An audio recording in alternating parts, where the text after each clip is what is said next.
Pursuant to the House Resolution 977, the amendment in the nature of a substitute recommended by the Committee on Energy and Commerce printed in the bill is adopted, and the bill as amended is considered read. The bill as amended shall be debated for 1 hour, equally divided and controlled by the chair and ranking minority member of the Committee on Energy and Commerce or their representatives designees. The gentleman from Ohio, Mr. Latta, and the gentleman from New Jersey, Mr. Pallone, will each control 30 minutes. The chair now recognizes the gentleman from Ohio, Mr. Latta. Mr. Speaker, I ask unanimous consent that all members may have 5 legislative days to revise and extend the remarks on the legislation and to insert extraneous material on H.R. 5184. Without objection. Mr. Speaker, I yield myself such time as I might consume. The gentleman is recognized. Thank you, Mr. Speaker. Since 2020, it is estimated that America's housing market has climbed 57%, sidelining first-time home buyers and impacting communities across the country. In fact, polls show that more than 4 out of 5 Americans agree that housing affordability is a problem in the area in which they live, with median-priced homes costing more than 50% of a typical household's income. There are many contributing factors to the surge in prices, such as the demand shift and material costs. Inappropriate and duplicative regulatory structures have compounded these issues for the construction of manufactured housing. The Energy Independence and Security Act of 2007 required the Department of Energy to set energy efficiency standards for manufactured housing. This duplicates the Department of Housing and Urban Development's longstanding jurisdiction, first granted in the National Manufactured Housing Construction Safety Standards Act, over these standards. The law also required that DOE base these new standards on the International Energy Conservation Code, the IECC, which is intended for site-built homes. Builders of site-built homes build according to that specific region, and the IECC reflects those unique characteristics. On the other hand, manufactured homes are built without knowledge of the final location of that home. Manufactured homes play an essential role in meeting our nation's demand for affordable housing. In fact, the average income of a manufactured home buyer is $63,000, while the average income from a site-built home buyer is about $143,000. We must ensure regulatory morass does not deteriorate access to these homes. H.R. 5184, bipartisan legislation led by the gentlelady from Indiana, eliminates DOE's authority to issue energy efficiency standards for manufactured housing. Instead, HUD will maintain full regulatory authority, and DOE may provide recommendations throughout the rulemaking process. This legislation will not diminish the energy efficiency of these homes. Our colleague from the other side of the aisle, the gentleman from Massachusetts' 4th Congressional District, issued a Dear Colleague and put it well by saying, "This bill in no way diminishes the importance of energy efficiency. It simply ensures HUD, under its affordability mission, is the authoritative voice.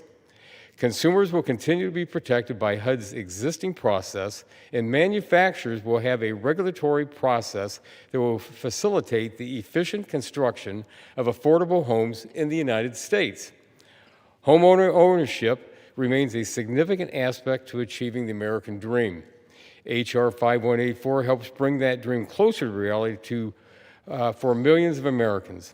I urge my colleagues to support this legislation, and I reserve the balance of my time." Gentleman from Ohio reserves. The gentleman from New Jersey is recognized. Thank you, Mr. Speaker.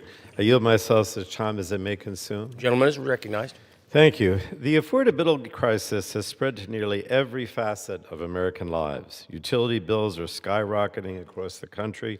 Trump's disastrous tariffs are being passed on to the American consumer. Grocery prices are up, making it hard for families to put food on the table.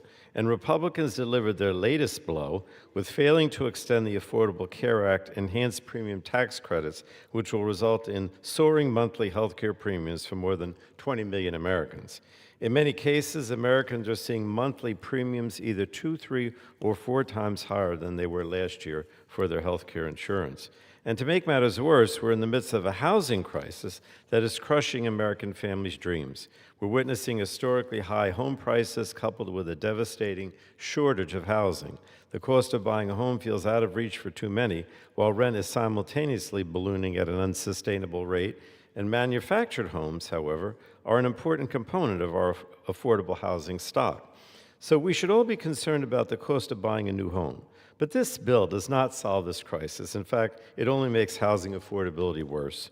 First, it revokes the Department of Energy's May 2022 energy conservation standard for manufactured housing, robbing residents of $5 billion in savings. Manufactured homes are often far less efficient than other homes, costing owners about 70% more per square foot in utility bills. Many low-income residents have reported foregoing basic necessities like food or medicine in order to keep their lights on. So to suggest that the Department of Energy standards for manufactured homes negatively impact affordability is entirely false, as I stress, entirely false. When talking about affordability, it's imperative that we all consider the cost of actually living in these homes, and energy use is a big part of that. This is even more important at a time when electricity costs are up 13% nationwide. If my Republican colleagues really want to get at the root cause of the current housing affordability crisis, they should look at Trump's disastrous tariffs on essential building materials and appliances, not at energy efficiency standards that actually lower monthly energy bills. Now, this bill also strips the Department of Energy of its congressionally directed authority to set efficiency standards for manufactured homes and sends the responsibility to the Department of Housing and Urban Development, or HUD, an agency with a history of failing to protect manufactured housing residents from high energy costs. Prior to the passage of a bipartisan bill called the Energy Independence and Security Act in 2007, when George Bush was president, he signed that into law, and HUD was then responsible for setting energy efficiency standards for manufactured homes. However, the agency, HUD, failed to act, leaving residents without an updated energy code since 1994. So it's no wonder that 44% of manufactured housing residents face a high energy burden. Now, the Department of Energy in May 2022 set a standard that was long overdue that said that manufactured housing residents had gone without a modern standard for nearly 30 years before the Department of Energy issued a final rule, and they did so, and as a result, the standard that exists now, which this bill would repeal, essentially saves about $475 a year in savings on utility bills. But this bill repeals those savings. It repeals the DOE standards. And that's what's unacceptable about this bill. We should be fighting to raise the standard of living of manufactured housing residents, not lowering it with higher costs.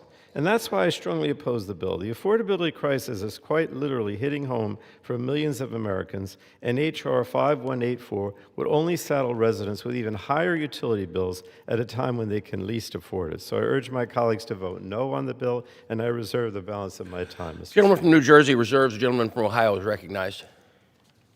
Well, thank you, Mr. Speaker.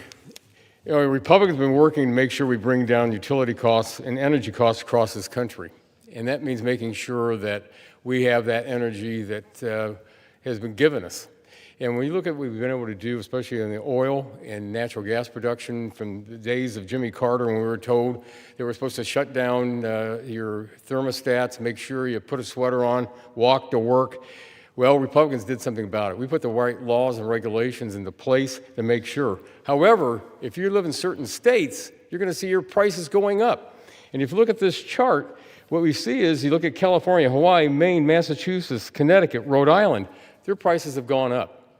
And we also know that we had the governors up in New England this year say that they were fearful that their consumers were going to pay 40% more for power this winter. Well, we want to do something about that in this country, and we want to make sure we get the permitting laws done, and we've been working on in committee. And at this time, I want to recognize the gentleman from Georgia for 1 minute. And I yield that 1 minute to my friend. Gentleman from Georgia is recognized for 1 minute. I thank the gentleman for yielding and for hosting us today. Mr. Chairman, I rise today in support of the Affordable Homes Act. Manufactured homes are an essential part of our effort to meet the demand for affordable housing in America. Unfortunately, manufactured homes are currently subject to burdensome and unnecessary Biden-Harris regulations that are raising prices. This common sense bill would eliminate the Department of Energy's duplicative authority over manufactured home energy efficiency standards while ensuring the Department of Housing and Urban Development maintains full regulatory authority. This creates less red tape without sacrificing quality and efficiency. When we streamline energy efficiency standards, we can lower costs and ensure that more Americans can afford homes. We owe it to the next generation of Americans to make buying a home as affordable and accessible as possible, and this bill helps us to do that. I want to thank my friend, Representative Houchin, for introducing this bill, and I urge its immediate adoption. Thank you, Mr. Chairman, and I yield back. Gentleman yields back. The gentleman Reserve from the balance Ohio of our time. reserves. The gentleman from New Jersey is recognized. Thank you, Mr. Speaker. I would yield such time as she may consume now to the gentlewoman from Florida, Ms. Castor, who's the ranking member of the Energy Subcommittee. Gentlewoman from Florida is recognized. Thank you, Mr. Speaker, and I thank the gentleman from New Jersey for yielding the time. Mr. Speaker, I rise in opposition to H.R. 5184 because it will lead to higher costs for hardworking American families, especially higher electric bills that are spiking under Republican policies. Despite President Trump's promise that he was going to lower electric bills, he was going to cut them in half, electricity prices are up by over 13%. Over the last year, much higher in many places. Americans have been hammered with about $86 billion in rate increases. In Florida, the Republican Utilities Commission just passed along the highest rate increase in the history of our state. Some are characterizing this as the largest rate increase in the history of the country. The Republican Big Ugly Bill is also driving prices higher, along with Trump's illegal interference with clean energy projects that were ready to come online and help lower prices. That's just not smart. And neither is this bill that would gut the Department of Energy's ability to set energy efficiency standards for manufactured homes. These were goals given by Congress in a bipartisan way years ago to help our neighbors save money back home.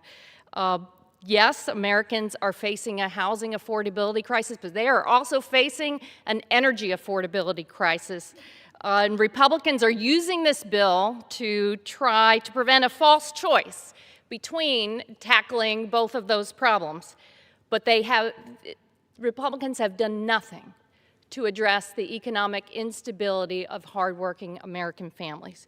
Just ask my neighbors back home in Florida. Florida has more manufactured homes than any state in the country, about 800,000 manufactured homes. That's 10% of all manufactured housing in the United States.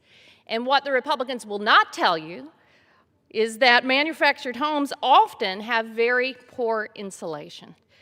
They use about 50% more electricity than other types of construction.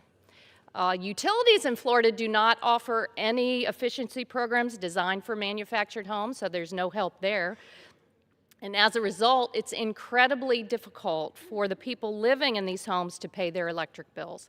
And it's only getting worse with longer, hotter summers fueled by climate change. My hometown newspaper at the end of the year actually took a look at the soaring electric bills for manufactured homes. And I'd like to ask unanimous consent to submit for the record the Tampa Bay Times article of December 30th for Tampa Bay's mobile home residents. High electric bills can be a crisis. Without objection. Thank you, Mr. Speaker. It says that energy efficiency standards for mobile homes haven't been updated in decades, allowing leaky walls to sap budgets. They profile an older woman, a retiree on a fixed income in St. Petersburg, who lives in a 960 square foot manufactured home. After Hurricane Helene, she has really been struggling. She lost her car, she lost her furniture, her washer and dryer, and her air conditioning. Now, her electric bills are soaring because of the cost of hurricane recovery and these longer, hotter summers. Her electric bills this year went from $170 in May to $258 in June to $314 in July. That is not affordable. Energy efficiency standards are needed for future residents so they can save money over the long term. In this story, it goes, and I'll recommend it to everyone that is concerned about the issue. There's one expert that goes into this and says, in terms of their energy equipment and components, manufactured homes are not built very well. The federal code hasn't been changed since 1994, and it wasn't even very strong then. Goes on and says, unlike other types of housing, mobile homes are only subject to federal energy standards, not state building codes. In 2007, Congress recognized that these requirements were way too weak and passed a law directing the U.S. Department of Energy to update them. That still hasn't happened, and it needs to happen. This expert says that, yeah, people are saying, yeah, we need more affordable housing, but if you let folks off the hook for future improvements to manufactured homes, you're simply going to weigh down the people who live in them over time. You're not doing them any favors. This expert says every year there's tens of thousands of new homes that stick their residents with these bills for decades. Decades, that's not right. We can do better than that. This bill also would move the authority to set these standards from the Department of Energy to the Department of Housing and Urban Development. Well, HUD hasn't set energy standards for manufactured homes since 1994. And it was a bipartisan Congress that moved it back to DOE where they have the expertise to do it. If these standards were to take effect, the DOE standard would save residents an estimated $475 a year on their electric bill. That's not peanuts, especially for that retiree in St. Petersburg who could use every cent right now. If anything, Congress should be pressing DOE to strengthen standards. Energy efficiency standards are not the barrier to building affordable manufactured homes. Mr. Speaker, more than 58,000 homes already have been built to higher DOE Zero Energy Ready Homes criteria, most in 2025, because many want to do better for their residents, and the technology is there, and the building materials are there.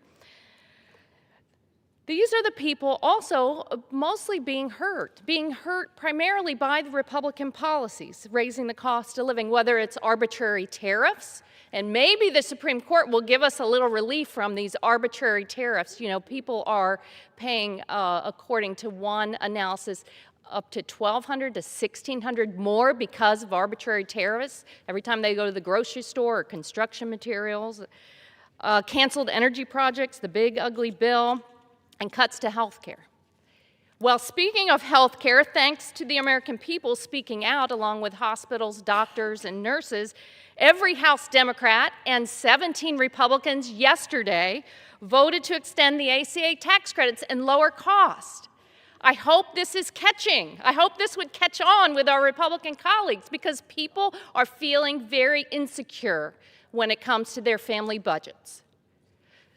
So you add on something like this where there's no hope for the future to help save money if you're going to live in a manufactured home, your arbitrary tariffs, all of this is weighing down on people. And if Republicans actually wanted to lower household costs, they would restore tax credits as well related to residential clean energy that they gutted as part of the big ugly bill. They were working to help people save on the high cost of electricity, saving them thousands of dollars on appliances like their AC and heating systems and helping them install solar and batteries or helping them make other home efficiency improvements. But the Republicans have rejected all that. They say that's not important. It's more important to give a pass or do a favor for big oil companies or the big utility companies. Well, we're on the side of the people because they deserve so much better. Unfortunately, we know the tone the Republicans set last year. I just hoped at the beginning of the year that Republicans would turn the page. 17 did yesterday on health care tax credits. I would hope on energy bills they would also look to partner with us to help lower the cost of living. That may be too much to ask for. Otherwise, they wouldn't be offering bills like these that heap more cost and pain onto our neighbors back home. Mr. Speaker, American families deserve so much better. This bill needs to be rejected. You need to stand on the side of the people and their pocketbooks for a change. I yield back. The gentlewoman yields back. The gentleman from New Jersey reserves. The gentleman from Ohio is recognized. Well, thank you, Mr. Speaker. At this time, I want to yield 2 minutes to the gentleman from Georgia's 12th District. The gentleman is recognized for 2 minutes. I thank my friend from Ohio for yielding. Mr. Speaker, I rise today in support of H.R. 5184, the Affordable Homes Act. Mr. Speaker, for many years, including when I first got started in my career in the construction industry, buying and owning a home was reachable in a significant achievement for American workers. In fact, just 6 years ago, it was achievable. But unfortunately, in today's economic conditions, many young Americans are realizing that the dream of home ownership has become just that, a dream. This all happened in the 4 years of the Biden-Harris administration. In fact, if you were born after 1982 in this country, you had never seen inflation before. Created high interest rates. These people don't know what they're talking about. Like I said, I come from the business world. I lived through these last 4 years, and it has been devastating to this country. And what we're trying to do here is turn the tide. For example, in the state of Georgia, the average home is valued at over $320,000, and just 6 years ago, you could buy that home for $250,000. It is just simply out of reach for countless young families. Under current law, the Department of Housing and Urban Development and the Department of Energy have the authority to set energy efficiency standards for manufactured homes. Authorizing two federal agencies to accomplish the same goal only serves to create conflicting standards and confusion, overcomplicating the regulatory process for builders and making it more difficult to construct and ultimately purchase affordable homes. We're listening to the housing industry, folks. Mr. Speaker, with my over 40 years of experience in the construction industry, I can tell you firsthand and just how overbearing and expensive and burdensome federal regulations can be. Let's listen to the American people. Let's listen to the people that build these homes. Mr. Speaker, I yield the gentleman 30 more seconds. The gentleman is recognized for another 30 seconds. The Affordable Homes Act, offered by my friend Representative Houchin, is a common-sense bill that removes duplicative housing regulations and will decrease housing costs in America. Specifically, it eliminates DOE's authority to issue energy standards for manufactured houses while maintaining HUD's full regulatory authority. In doing so, we will streamline the standard-setting process, which will lower the cost of manufacturing housing. We should be able to agree in Congress that we need to take this action to address rising costs. I strongly urge a yes vote on H.R. 5184, and I yield back. The gentleman yields back. The gentleman from Ohio Reserve the balance of our time. reserves. The gentleman from New Jersey is recognized. Thank you, Mr. Speaker. I yield 2 minutes now to the gentlewoman from Oregon, Ms. Bonamici. The gentlewoman from Oregon is recognized for 2 minutes. Thank you, Mr. Speaker. I rise in opposition to H.R. 5184, the Affordable Homes Act. This bill does not make housing more affordable. Instead, it will lock in higher utility bills.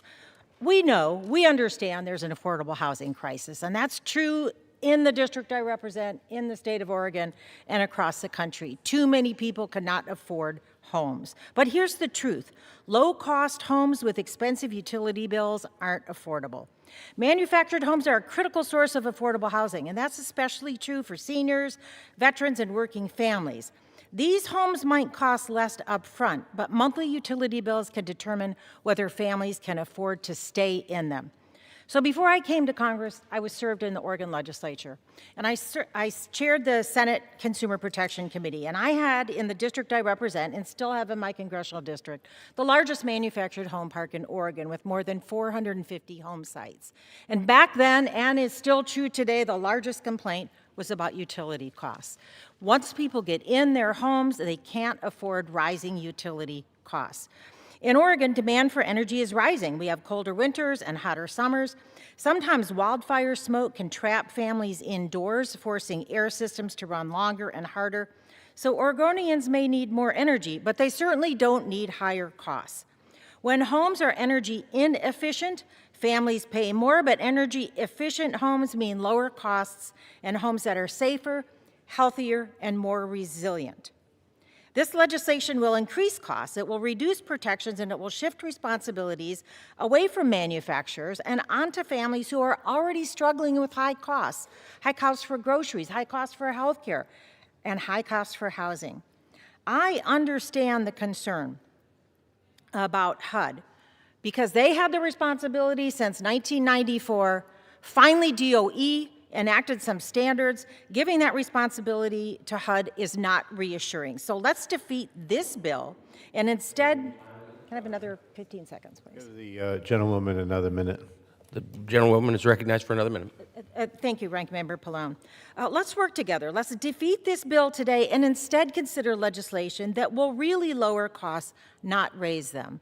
Let's ensure that the standards are enacted before we start passing these costs on to consumers. I urge a no vote today, and I yield back the balance of my time. Gentlewoman yields back. The gentleman from New Jersey reserves. The gentleman from Ohio is recognized.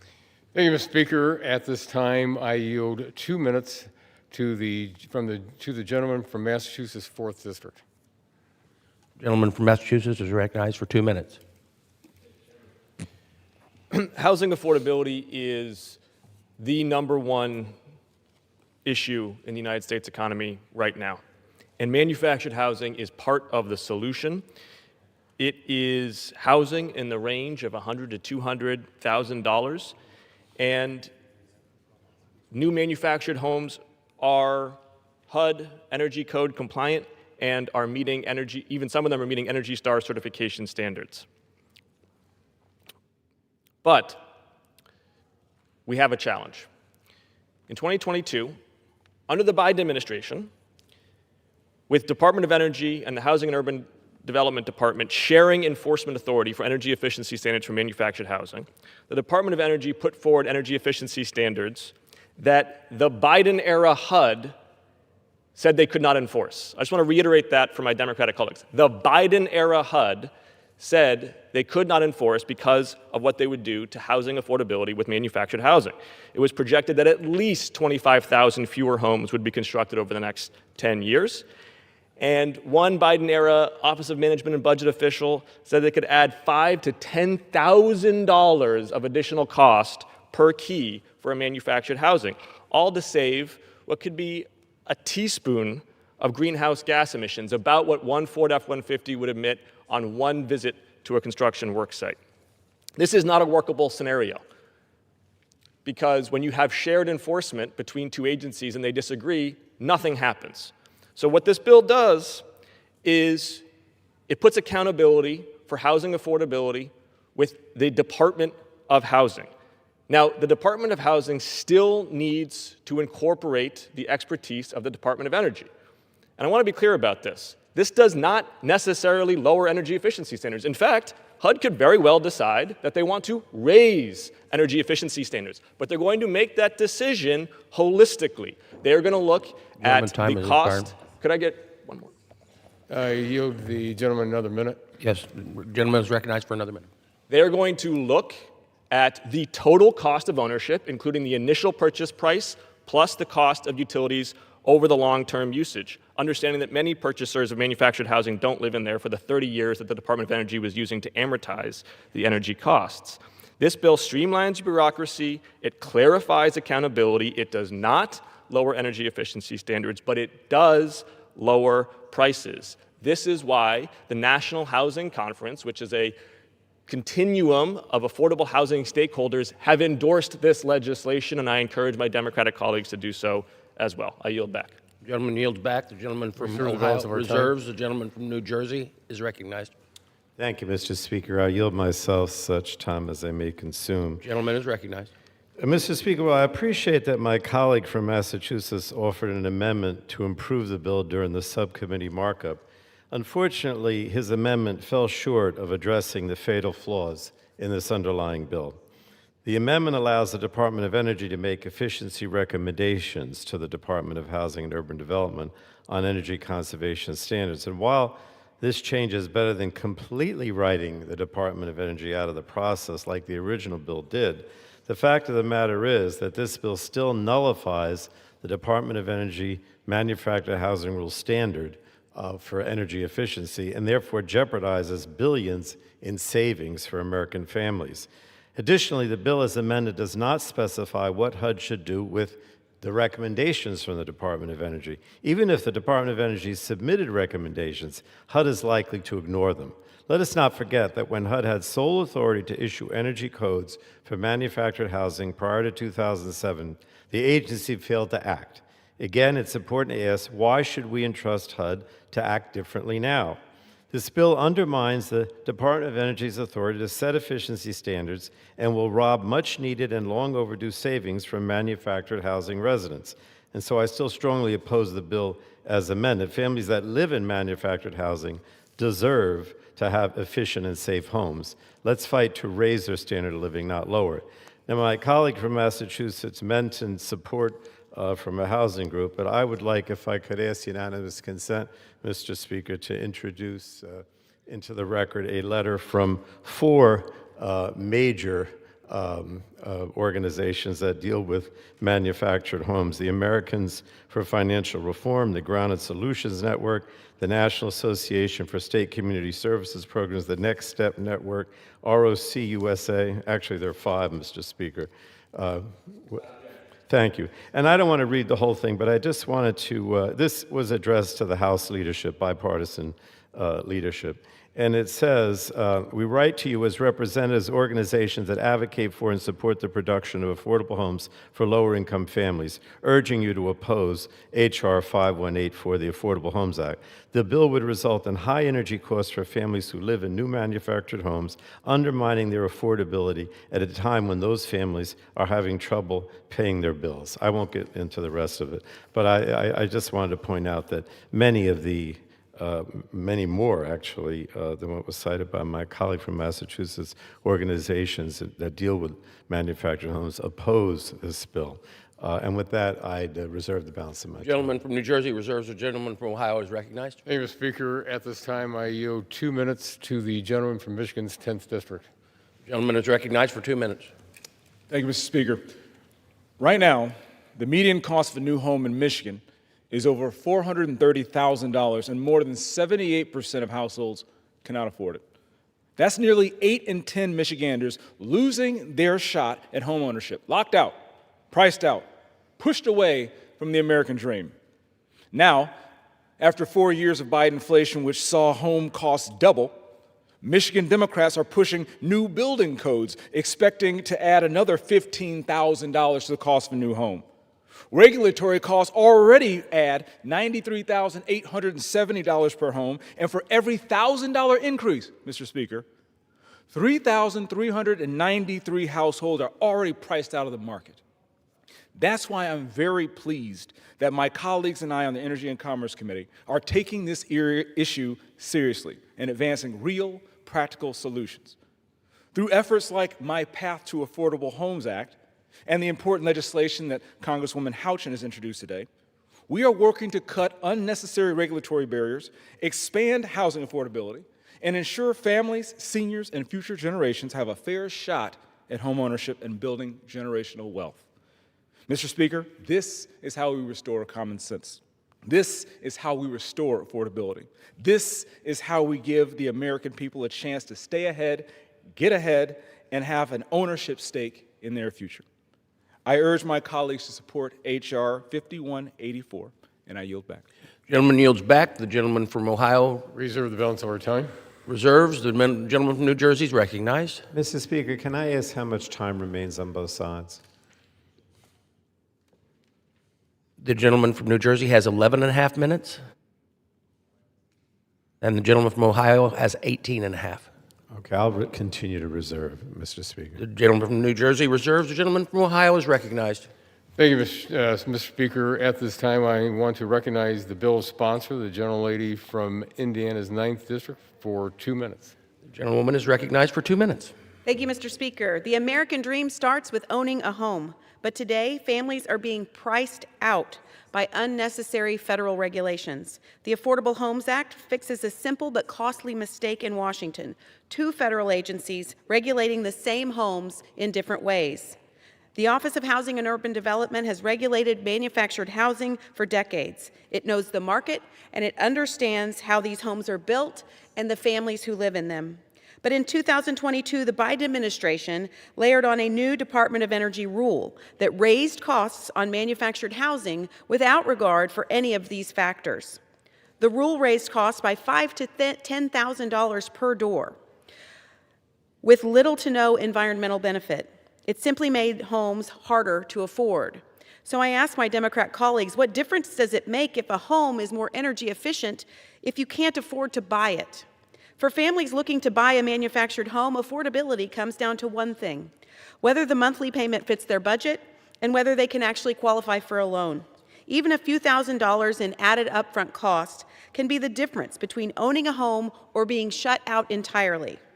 When a policy raises costs and locks families out of home ownership without improving outcomes, it's a failure. The Cicero Institute said it well in a 2021 article critical of the Biden-era rule. It stated, "The government isn't providing consumers savings, it's merely forcing them to buy more expensive things."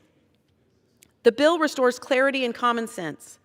HUD sets the standards that Congress intended, while the Department of Energy maintains and continues to provide technical expertise. The bill eliminates overlapping mandates that drive up prices and slow construction, which is why it passed the Energy and Commerce Committee with strong bipartisan support. We aren't aiming to weaken standards. We're ensuring, as standards are enacted, they work for the people they're meant to serve. When regulations price families out of home ownership, Congress has a duty to step in. Time has expired. May I have 30 seconds? Mr. Speaker, yield the gentlelady 30 more seconds. Lady is recognized for 30 more seconds. The Affordable Homes Act does exactly that by cutting red tape, restoring clarity, and helping builders build and families buy. Despite claims made by my Democrat colleagues about the Affordable Homes Act, it does not raise existing rates for homeowners. I urge my colleagues to vote in favor of H.R. 5184. Thank you, Mr. Speaker, and I yield back. Gentlewoman yields back. The gentleman from Ohio Reserve the balance of our time. reserves, and the gentleman from New Jersey is recognized. I'll continue to reserve. The gentleman from New Jersey reserves. The gentleman from Ohio is recognized. Thank you, Mr. Speaker. At this time, I yield 2 minutes to the gentleman from Colorado's 8th District, or 1 minute, I'm sorry, 1 minute to the gentleman from Colorado's 8th District. The gentleman from Colorado is recognized for 1 minute. Thank you, Mr. Speaker. And today I rise in strong support of the Affordable Homes Act. Housing affordability is top of mind for my constituents, and this bill helps deliver. It cuts red tape by streamlining duplicative regulations for manufactured homes, which improves housing affordability for millions of Americans. This common sense approach is the exact opposite of what Colorado Democrats have done. Last year, Colorado adopted the Model Low Energy and Carbon Code, which forces home builders into electricity only for residential energy, along with demand response controls. What's demand response control? Literally the government requiring utilities have the power to lock you out of your thermostat, freeze your water heater, and turn off your lights in response to energy efficiency mandates. Mr. Speaker, that is government overreach my constituents cannot afford. Bills like the Affordable Homes Act helps fix the problem by cutting red tape, lowering costs, increasing the inventory of affordable homes. I urge my colleagues to join me in voting yes, and I yield back. Gentleman yields back. The gentleman from Ohio reserves. The gentleman from New Jersey is recognized. Thank you, Mr. Speaker. I yield myself such time as I may consume. Gentleman is recognized. I listened to the gentleman from Colorado, but I just want to stress that this bill isn't about resolving conflicting standards or regulatory confusion on the part of the federal government. This is about the fact that the Department of Housing and Urban Development failed to act for decades on energy efficiency, leaving a 1994 energy code untouched for over 30 years. And now, when the Department of Energy is seeking to put in place a standard, well, what happens? First of all, when it was supposed to go into effect, President Trump this summer basically postponed it.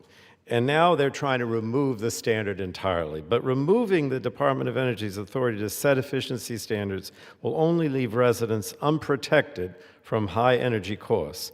The Department of Energy is required by statute to consult with HUD in setting efficiency standards, and DOE has worked extensively with HUD on this for years. Technically, HUD can still update the energy code for manufactured homes, but they've been severely delinquent in doing so. And just as I mentioned, HUD has had over 30 years to set a stronger standard, and they just choose not to. Now, H.R. 5184 does not magically rewrite history. Giving HUD sole authority now does not take away the fact that the agency left manufactured housing residents with energy bills that are 70% more per square foot compared to site-built homes for decades. DOE's energy sector experts are best positioned to set efficiency standards for manufactured homes, and it's the only agency that has successfully produced modernized standards. Those standards would save $475 a year on utility bills and have a real impact on America's wallet, safety, and security. But of course, President Trump doesn't want that. So he set aside the standard, and now they want to eliminate it completely. And all that's going to do is raise utility bills tremendously for people who live in manufactured homes. And with that, I would reserve the balance of my time. Gentleman from New Jersey reserves. The gentleman from Ohio is recognized. Well, thank you, Mr. Speaker. At this time, I yield 1 minute to the gentlelady from California's 40th District. The gentlelady from California is recognized for 1 minute. Thank you, Mr. Speaker. I'm proud to stand in support of H.R. 5184, the Affordable Homes Act. This bill fixes a broken federal process that has stalled sensible updates to housing standards for years. While the issue is clear in manufactured housing energy standards, the lesson applies across the housing market. Overlapping regulations increase costs without delivering better outcomes for families.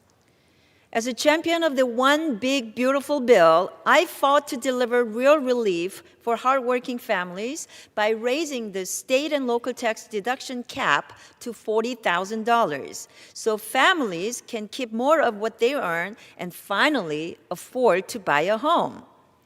We must also bring the Housing for the 21st Century Act to the House floor as soon as possible to help working class American families get ahead. The Homes Act is a practical step forward that helps families without sacrificing safety or efficiency. I urge my colleagues to support this bill, and I yield back. Gentlewoman yields back. The gentleman Reserve. Ohio reserves. The gentleman from New Jersey is recognized. I'll continue to reserve. Gentleman from New Jersey reserves. The gentleman from Ohio is recognized. Well, thank you very much, Mr. Speaker. At this time, I yield 3 minutes to the gentleman from Nebraska's 1st District. The gentleman is recognized for 3 minutes. Thank you very much, Mr. Speaker. First, I want to thank my friend, the gentlelady from Indiana, Congresswoman Houchin, for her leadership on this very important issue. It has been an absolute pleasure working with her on this bill, which makes manufactured housing less expensive and more accessible to Americans. I also serve as the Housing and Insurance Subcommittee Chairman with the Financial Services Committee. Our committee has jurisdiction over the Department of Housing and Urban Development, which is responsible and should be solely responsible for manufactured housing codes. Manufactured homes are more than affordable than site-built and even modular homes, in part because they are built to one single federal code. Regulatory streamlining isn't just a bonus for manufactured housing, it's at the core of what makes these homes cost-effective. That's why this legislation is so important. Inviting a second regulator into the business of manufactured housing codes really undermines a key value proposition for manufactured housing. Since legislation passed in 2007 mandating the Department of Energy establish energy efficiency standards for manufactured homes, the Department of Energy has struggled to effectively craft and implement these standards. They released an advance notice of proposed rulemaking in 2010, and it took them 6 years to propose draft standards in 2016. The final standards were released 15 years after enactment in 2022, but then the Department of Energy delayed implementation of the rule because they were unsure of how they would even enforce the rules. We are now approaching 19 years since enactment, while the Department of Energy is still behind schedule. Unfortunately, the actual content of the final rule is also problematic. The Department of Energy has been sued for this rulemaking for both failing to coordinate with HUD, which was mandated in the statute, and failing to adequately consider costs. The Department of Energy even admitted in their final rule that their analysis has not, quote, included any potential associated costs of testing, compliance, or enforcement, end quote, of the mandate. That's downright embarrassing from an agency tasked with taking cost into account when implementing these standards. Suffice to say, the Department of Energy's entry into manufactured housing standards has not gone very well. Their standards are a decade behind schedule, and their rulemaking would significantly increase the cost of these homes. This bill fixes the problem. It puts HUD back in charge of manufactured housing standards, including those related to energy efficiency, while still giving the opportunity for HUD to look into this. With that, I urge my colleagues to support this bill, and I yield back. Gentleman yields back. The gentleman from Ohio We'll reserve the balance of our time. The gentleman from New Jersey is recognized. I'll continue to reserve. The gentleman from New Jersey reserves. The gentleman from Ohio is recognized. Well, thank you, Mr. Speaker. At this time, I yield 1 minute to the gentleman from Indiana's 2nd District. The gentleman is recognized for 1 minute. Thank you, Mr. Speaker, and thank you, Chairman, for the time this morning. Indiana is proud to have manufactured housing facilities across the state that build hundreds of thousands of homes for Americans. Manufactured housing is critical to giving Hoosier families affordable housing. It gives options and supports our domestic manufacturing economy. It makes home ownership attainable, particularly in rural areas. But Democrats have allowed the Department of Energy and the Department of Housing and Urban Development to regulate these homes. This has led to unnecessary and sometimes conflicting regulations, which drive up costs for homeowners, and it creates confusion for manufacturers. The Affordable Homes Act, led by my friend and Hoosier colleague, Aaron Houchin, eliminates this redundant regulation, and it allows HUD to be the sole regulator of manufactured housing.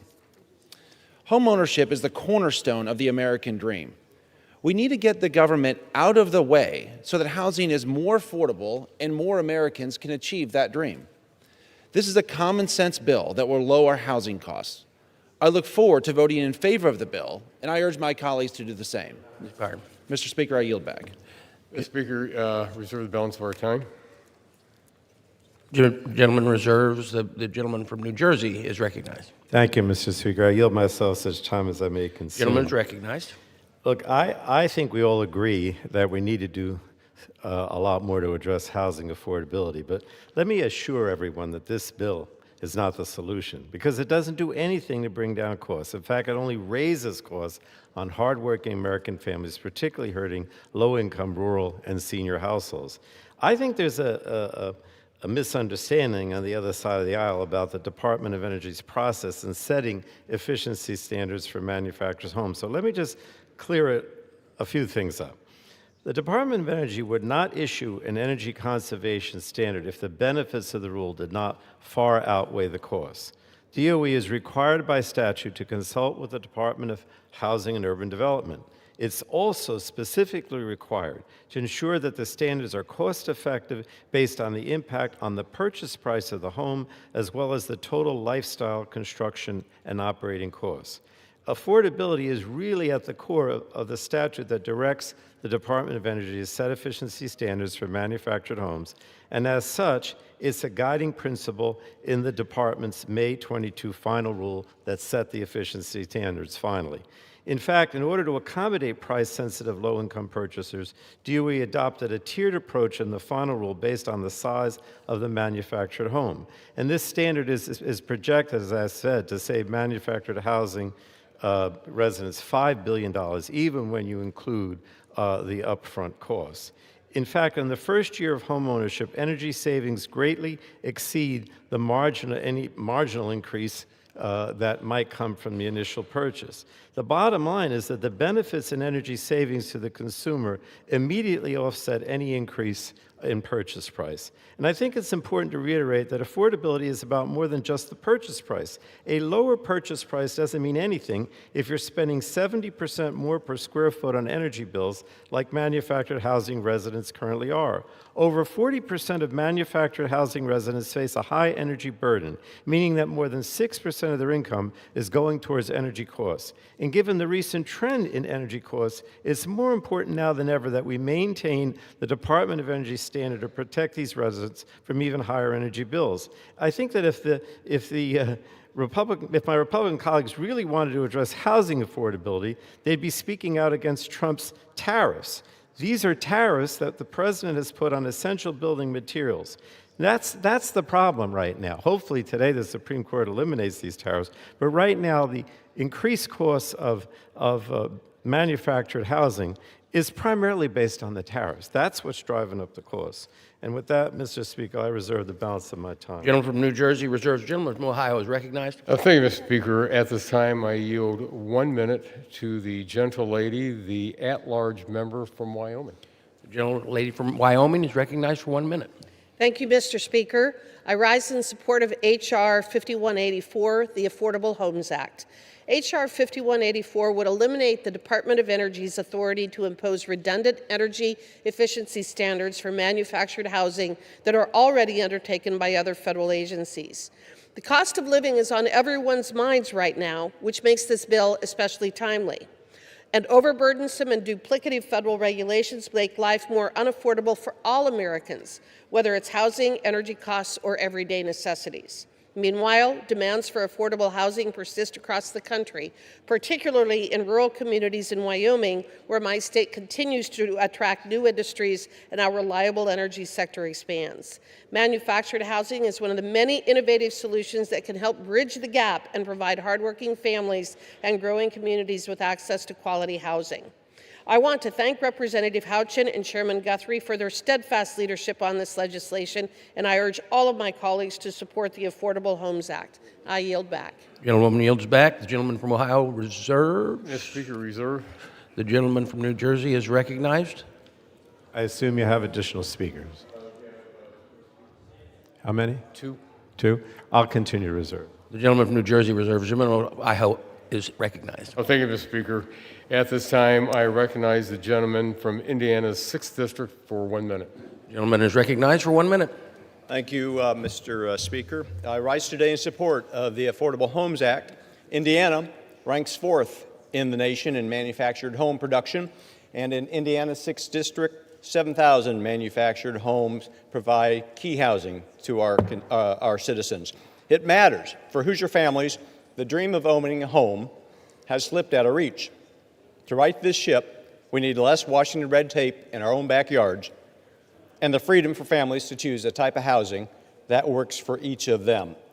That's what this bill does. It cuts unnecessary federal regulation, it streamlines the rules, it lowers the cost of manufactured housing, thereby making the American dream a little more attainable for more families.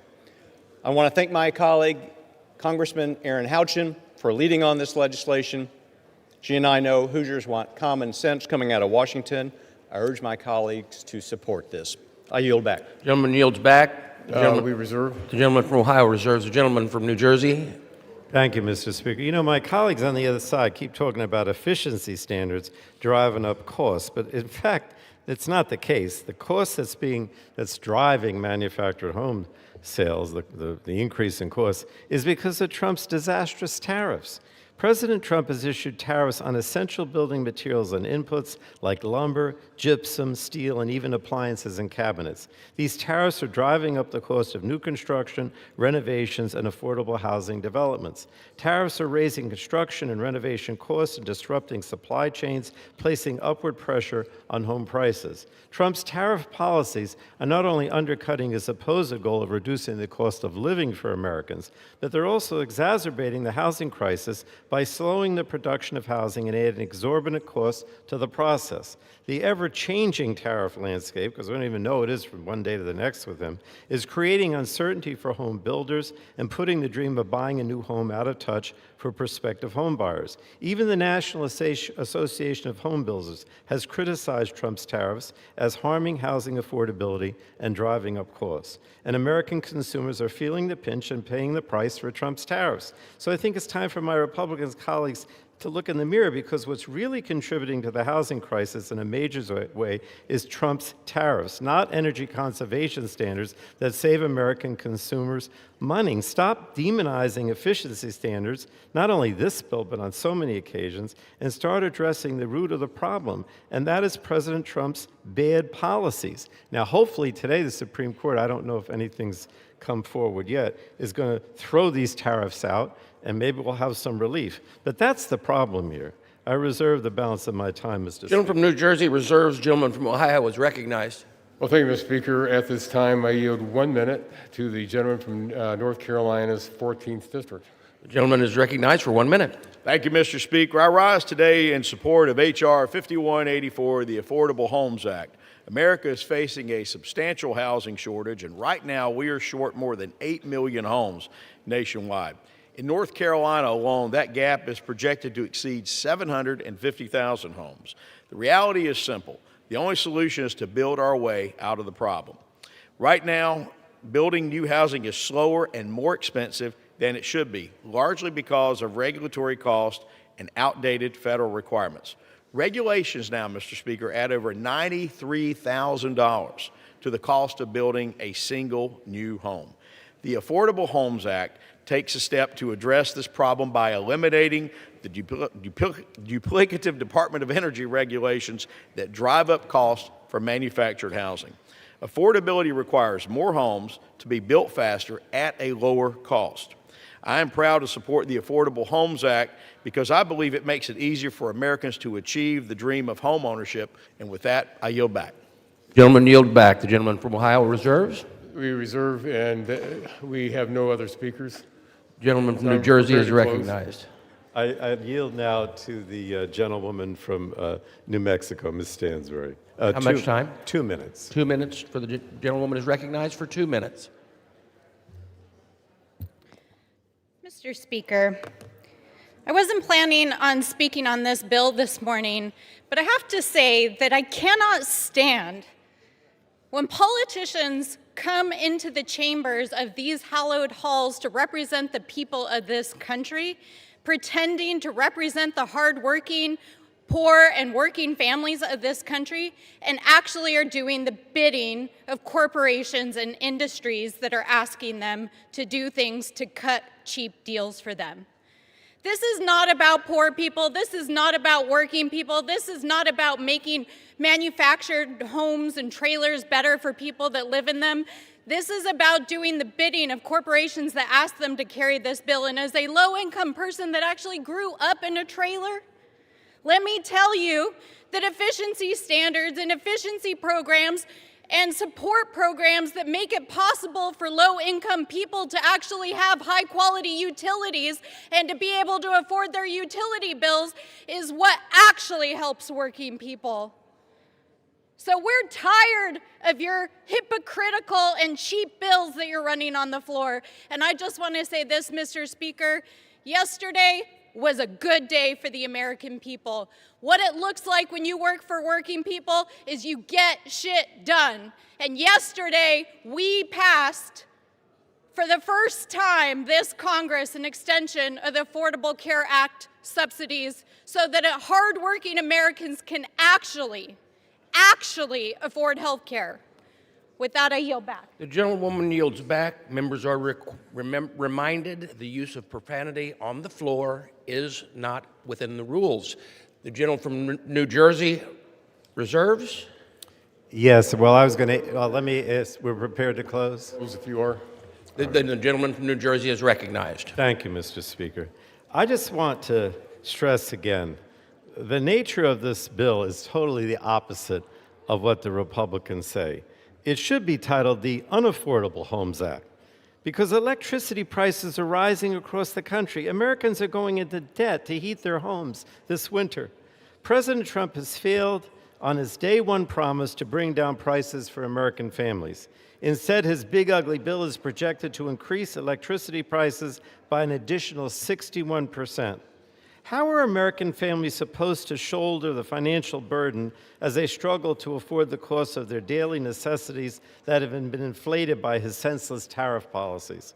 I hear from my constituents every day that affordability is their top concern, and we should be focused on advancing bipartisan legislation to end this affordability crisis. Instead, my Republican colleagues are trying to repeal the Department of Energy's energy efficiency standards for manufactured housing through this bill. These standards were thoughtfully developed in consultation with HUD to balance upfront costs and long-term affordability. And these standards are sorely needed, as energy efficiency standards for manufactured housing haven't been updated for over 30 years. As a result, electricity bills for manufactured homes are 70% higher than site-built homes. It's cruel and senseless to try to overturn energy efficiency standards for manufactured housing as families are facing unprecedented increases in their electricity bills.